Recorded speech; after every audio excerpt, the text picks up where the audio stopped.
Jamen, det er så 7 balloner af 25 liter. Okay. Jeg plejer at bruge 6, cirka 150 liter. Cirka 150 liter? Ja. Okay. Til selve aftenen? Ja. Det er den 27. i september 2008, om ved Ejgil, der er ved at starte bryggen op til grødaftenen i november måned. Og det er humlen, der bliver kogt. Det skal så koge cirka i 2 timer. Det smager varme.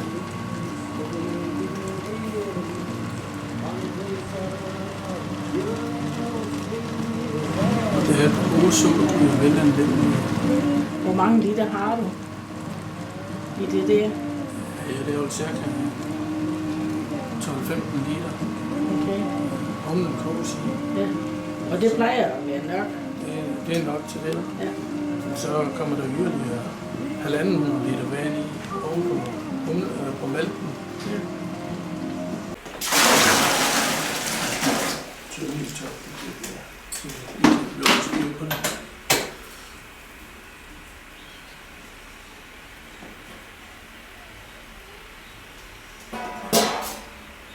Hvor mange liter vand har du så der? Jamen, det er cirka 40 liter vand, der er i sådan en Kildefuld. Der koger man først en gryde, og sætter det til afkøling. Koger man en til, og der er det en god ting og rekvisitter, der skal bruges. At det får en par opkogler til lige med. Ja. Plan her. Ja.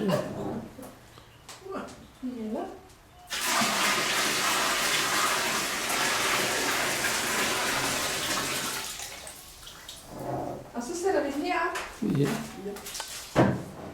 Så tager jeg termometeret og ser, hvor varmt det er. Og det skal være mellem 50 og 55 grader.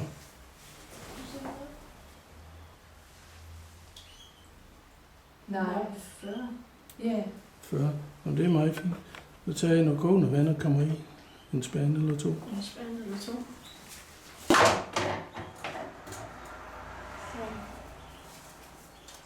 Så det er udenpå.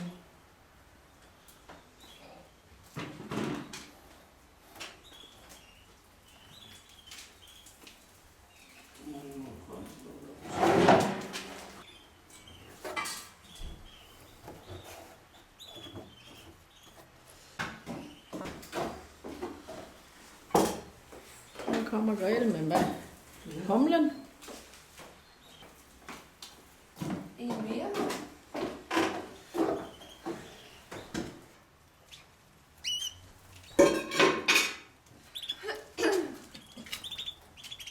Det er så humlen, der kommer ned i bunden af tønden.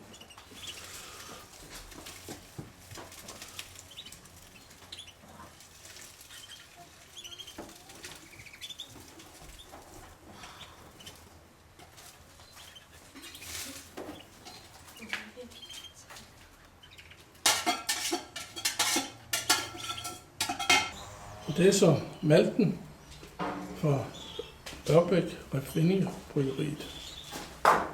Hvor mange kilo er der i her? Og der er 40 kilo. 40 kilo. Ja, jeg tror, vi skal have noget at tage det med. Der er det så, vi synger rør, vælling, du er en gammel kælde. Ej, den kender jeg altså ikke. Gør du ikke? Det kan man have skrevet.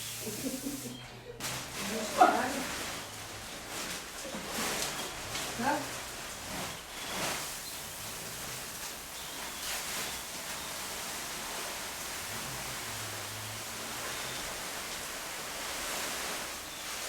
Røres der kraftigt, så det bliver varmt. Der røres i hvert fald. Smiger du bare den her uge?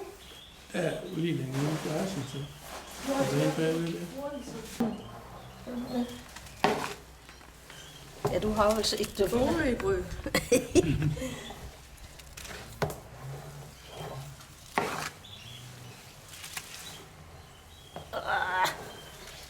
Tror du ikke også, det er...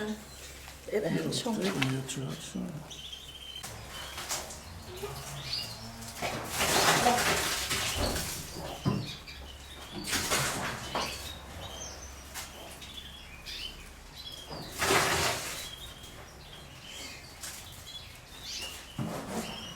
Hvordan var det med din mor? Lavede hun lige så meget? Lige stor portion? Ja, jeg tror, det var nogenlunde det samme. Hvad med din mor, Grete? Hun har lov at være ude på Rygmølle nogle steder. Ja, men det har hun jo også gjort. Det er jo også ude for mormor, men det har jeg aldrig været med til, så det kan jeg jo nede ved Valborg have spillet og brygget Valborg også, men det har jeg aldrig prøvet at være med til. Nej. Så jeg ved faktisk ikke meget. Så har, Førhen var der mange. Ja, men det var det da. Jo, mor har også gjort det. Men ikke hjemme ved jer. Nej, det var hun.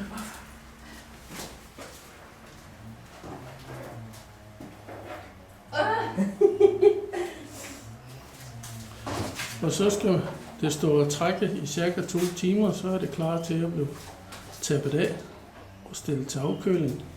Okay.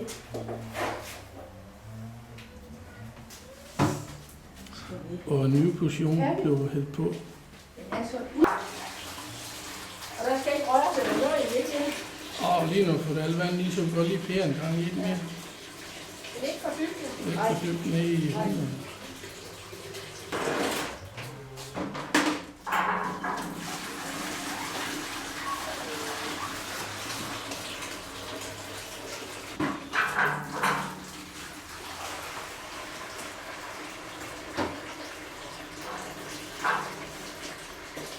Så er det klar til at blive tappet af. Det er nu stået og trukken i 2 timer.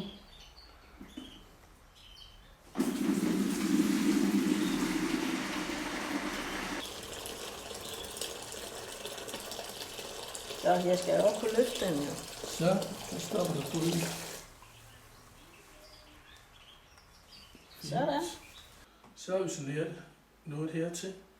Øl det blev brygget i lørdags, og der er så kommet vand på og tappet af 3 gange. Og så er der så, her der er der cirka 160 liter øl. Og det er så stået gæret, og vi ser, at det er faktisk gæret helt fint, for det er lige så det løber over tynden, men nu er det begyndt at falde lidt til at bruge og synke sammen. Nu vil jeg prøve at fiske det her ovenad. Det er en opgave, vi har fået ned fra Refvinding Bryggeriet sammen med malten. Ja, det er så gammelt, de ikke kan dufte det. Ja. Så.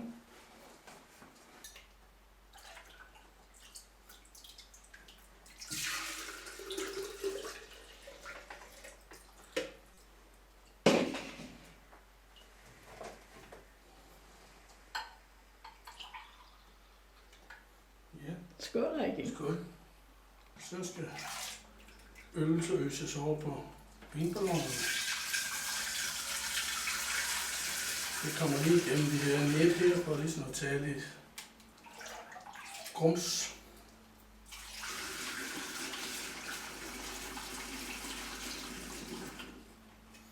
Så står det jo smågær her i 14 dage til 3 uger herinde i kælderen. Og når så bliver det båret op i garagen, og der står det forholdsvis koldt i vinter jo. Og så er det til at drikke, er der jo lige til Sankt Hans. Okay. Og vi er først i oktober måned nu. Ja. Så det er meget fint. Ja.